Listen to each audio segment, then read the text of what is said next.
What's up guys? Welcome back to my channel. Ako nga pala si Poy. At eto na. Ang mainit-init na Realme GT Master Edition nandito na sa Pilipinas. Gaano ba kalupit itong phone na to? Yan ang pag-uusapan natin sa video na to, kaya wag na natin patagalin pa. Let's do this! Yo! Okay, bago ang lahat, ang official price nitong Realme GT Master Edition ay 18,990 pesos para sa 8128 variant at 21,990 pesos naman para sa 8256 variant. Alright, simulan na natin sa unboxing. Dito pa lang sa box, masasabi na natin na iba ang datingan ng GT series ng Realme. Hindi nila ginamit dito yung usual yellow box na nakikita natin madalas sa mga smartphones na nilalabas nila. Kulay black yung box nito, tapos meron siyang halong reflective text, tapos medyo malaki din yung size niya. Pag open naman ng box, again, sasalubungin pa din tayo nitong, "Hey, welcome to Realme family." Manipis lang to kasi quick start guide lang yung laman nito sa loob. Pero, teka, walang kasamang case to? Naku naman, joke lang. Andito, nasa ilalim siya ng phone. Andito na rin naman tayo, so mamaya na itong Realme GT. So ito na nga, may kasama siyang free case, pero this time hindi siya clear case. Gray ang kulay nito, nakagayang-kagaya naman sa design ng back panel ng Voyager Gray ng Realme GT. Dito na din natin makikita yung USB-C cable, SIM ejector tool, at itong 65 watts super dart charger nito. Mamaya itatest natin kung gaano nga ba kabilis i-charge itong Realme GT Master Edition. Alright, tanggalin na natin yung plastic.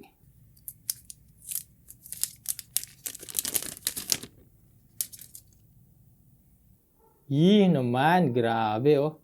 Isa ito sa mga nagustuhan kong design ng phone. Itong Voyager Gray magkaiba kasi yung design nito sa Daybreak Blue. Pares naman itong dinesign ni Mr. Naoto Fukusawa, kaso nga lang guys, yung Daybreak Blue, flat yung design niya. Samantalang dito sa Voyager Gray, gawa sa vegan leather yung likod, tapos hinawig ito sa suitcase na may pirma pa mismo ni Mr. Fukusawa. Kung ako yung papipiliin, mas ramdam yung pagka-Master Edition nito dito sa Voyager Gray. Pero syempre, depende pa din yan. May iba naman kasi na mas gusto nila yung flat, tapos flashing design kaysa dito. Pero kung kayo guys, ano yung pipiliin nyo? Daybreak Blue or itong Voyager Gray? Comment nyo dyan sa baba. Pag-usapan natin yan. Sa left side naman nitong Realme GT, makikita natin dito yung volume keys at SIM tray nito na may dual SIM slot. Isa rin ito sa dapat nyong i-consider kung anong variant ang bibilin nyo. Kung alam mo matakaw ka sa storage, mas okay na mas mataas na storage ang bilin mo kasi nga hindi expandable itong Realme GT Master Edition. Sa bandang taas naman, meron itong microphone, tapos yung power button nito sa may right side naman natin makikita. Dito naman sa baba ng GT Master Edition, andito na yung speaker nito, USB-C port, main microphone at 3.5mm audio port. Overall guys, pagdating sa design nitong Realme GT Master Edition, lalo na dito sa Voyager Gray, panalo to para sa akin. Unique yung pagkakadesign, tapos nagustuhan ko din yung pagka-simple at manipis na camera module nito. Ito yung phone na pwedeng-pwede mong ipagmayabang pagdating sa design. Ibang parang, "Uy, ganda ng phone mo ah. Anong phone yan?" Ito? Wala to. Ano lang to? Realme GT Master Edition. Bakit? Bakit mo natanong? Mayabang ka? Gusto ko na lang oh. Grabe naman, nagtatanong yung yabang naman nito. Bakala ka dyan. Diba? Yung literal na mayabang.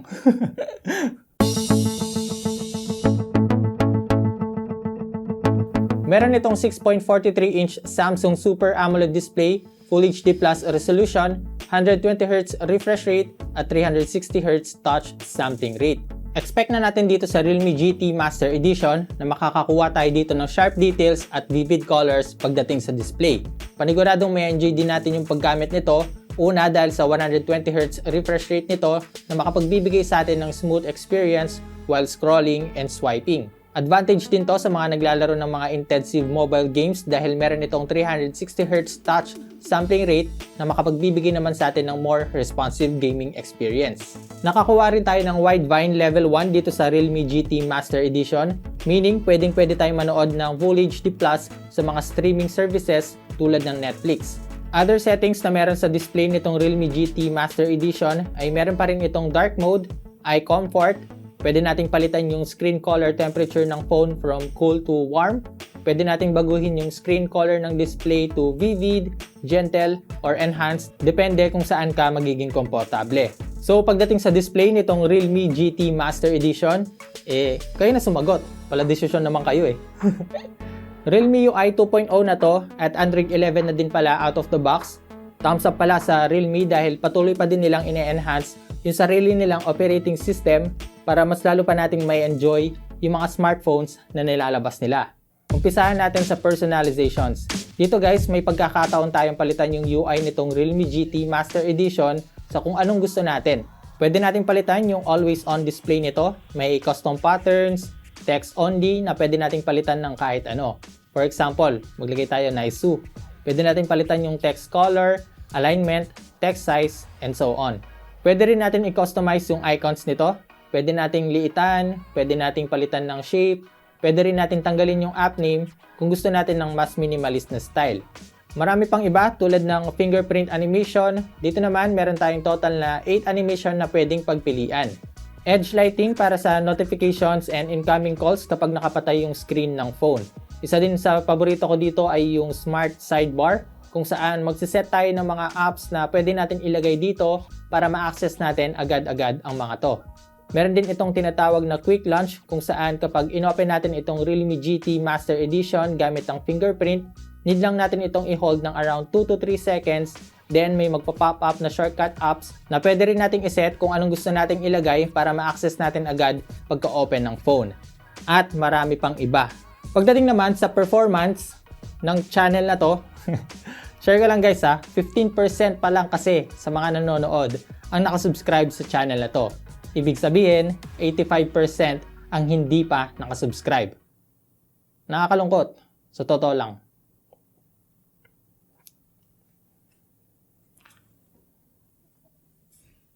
Hindi, joke lang yun. Ayos lang naman eh. Wala naman ako magagawa kung ayaw ng iba, diba? Siguro, yung hihilingin ko na lang sa inyo, like nyo na lang itong video na to. Okay na ako dun. Kahit hindi. Okay, so pagdating naman dito sa performance ng Realme GT Master Edition, naka-Qualcomm Snapdragon 778G processor na to.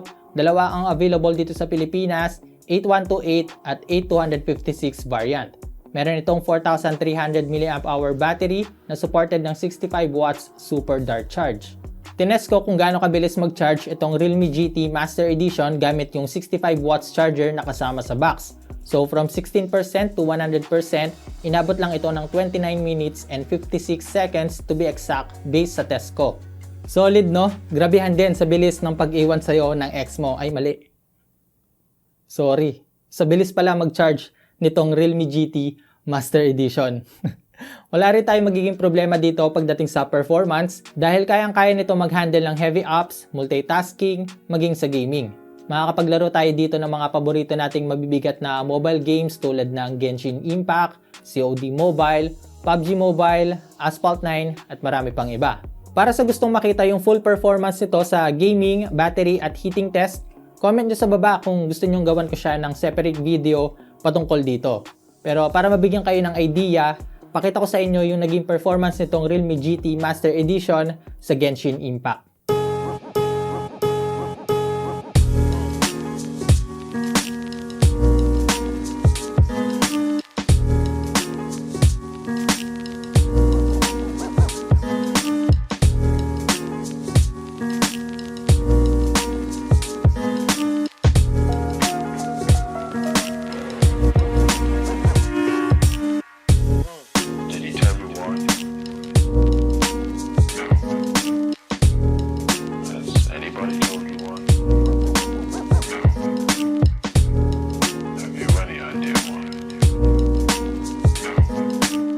Alright, so pag-usapan na natin yung camera nitong Realme GT Master Edition. 64 megapixels yung main camera nito. May kasama itong 8 megapixels na ultra-wide lens, 2 megapixels para sa macro lens, at 32 megapixels naman pagdating sa front camera. Yung main camera nitong Realme GT Master Edition ay kaya hanggang 4K 30fps pagdating sa video recording. Meron din itong EIS, UIS at UIS Max at sa front camera naman hanggang 1080p 30fps lang. Ito naman yung mga sample shots na nakuha ko dito sa Realme GT Master Edition.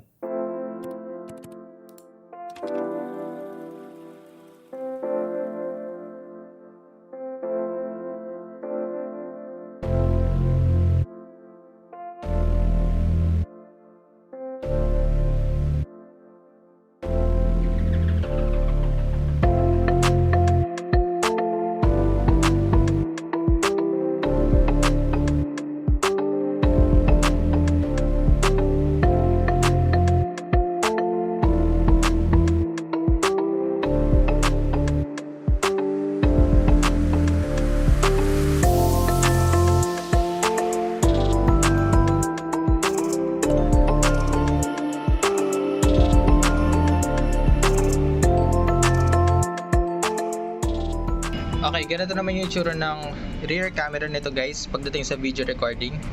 I'm shooting 4K 30 FPS.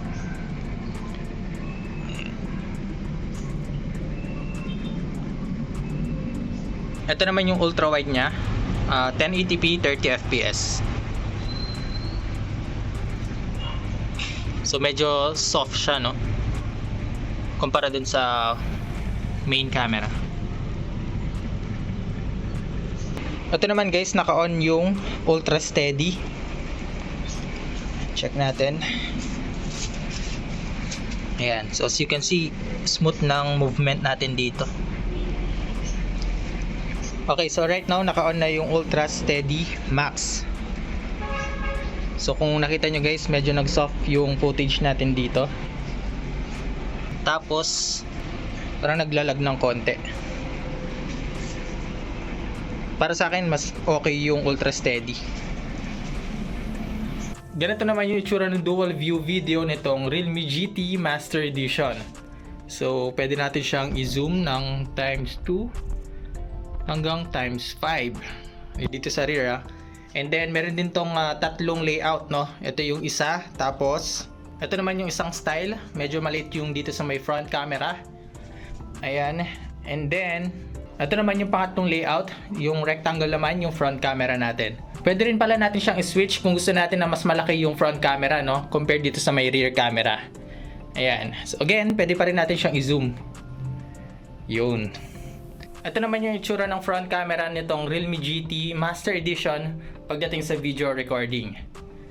So you can see, okay naman. Smooth. Check natin dito sa may low light. Okay, so as you can see, wala siyang screen flashlight, or kumbaga yung screen magbabright siya sa may sides, pero ito guys wala. Sa ibang mid-range phones kasi meron. Smooth siya, hindi siya naglalag, oh. Okay. Alright. Ito lang yung mga iiwan ko sa inyo. Una, hindi ito expandable. So bago ka mag-decide, tanungin mo muna yung sarili mo kung yes, makakatipid ka nga kung 8128 ang bibilin mo. Pero baka naman sa katagalan, mabitin ka dito dahil sa dami ng apps, games, videos, and photos sa phone mo. Marami na rin nagsilabasa ng mga mid-range phones na may dual stereo speakers na. Kaya kung mahalaga sa ito, pag-isipan mo din kasi single speaker lang itong Realme GT Master Edition. Next, yung macro camera nito. Ako kasi unang na-experience ko yung 5 megapixels telemacro camera sa Redmi Note 10 Pro. At para sa akin, mas useful at talagang mas magagamit ko siya kumpara sa 2 megapixels na macro camera. Hindi ko lang to sinasabi dito sa Realme GT, kumbaga sa mga lumabas pang mga mid-range smartphones. Bukod sa mga to guys, isang solid phone itong Realme GT Master Edition para sa akin. Super check pagdating sa design, panalo rin sa specs ng display, both gaming and entertainment. Solid din sa usapang performance, 5G ready na, panalo rin sa charging speed. And again, kung gusto mo makahabol sa kanilang early bird offer, check mo na lang yung Lazada link na iniwan ko dyan sa description box. And there you go. Kung gusto mo pa ng ganitong klaseng chill tech video, pinapaya ko na sa iyo kaibigan. Mag-subscribe sa channel na to. Huwag mo na rin kalimutan mag-like, share, comment, at yung notification bell para updated ka pag meron tayong bagong upload. Again, ako nga pala si Poy, unboxing anything just for you. Hanggang sa muli nating pagkikita. Nice!